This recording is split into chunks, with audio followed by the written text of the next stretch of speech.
wọ́n ti ń da owó lọ́tún lọ́sì.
Aṣọ yìí ti bẹ̀rẹ̀ lẹ́yìn tí ọba Olúláyé tó ti bọ́lẹ̀ lórí opó.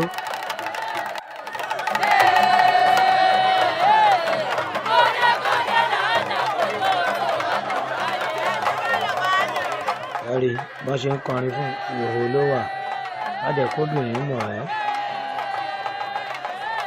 Orin ìwúrí oríṣiríṣi náà ń kọ bákan náà lórí ìkìlọ̀.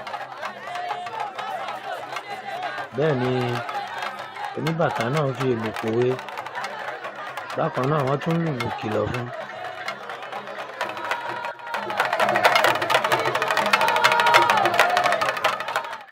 Bẹ́ẹ̀ lọ́ba Olúláyé ló ń jù sọ́tún ló ń jù sósì.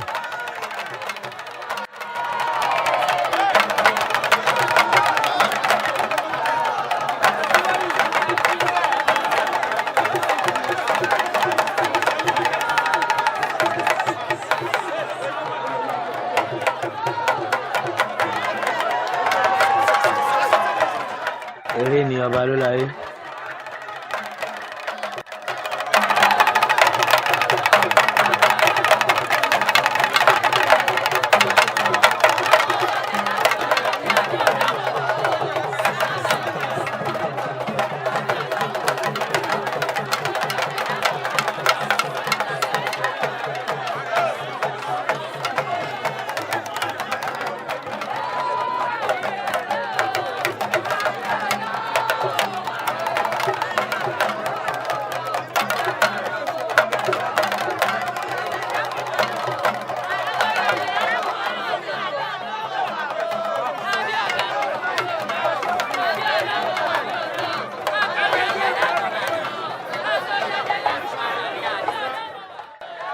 Ariwo ta pẹ̀lú àwọn eré tí ọba Lóláyé ń ṣe lénìí.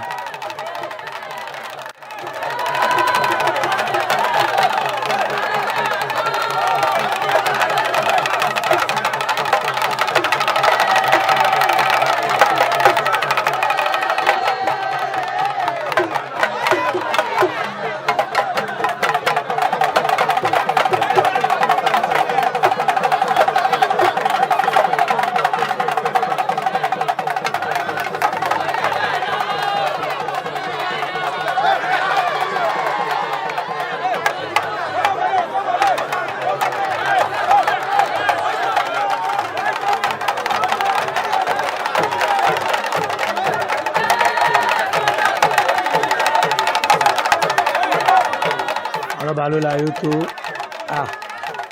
bó ṣe ìlú ń jóun.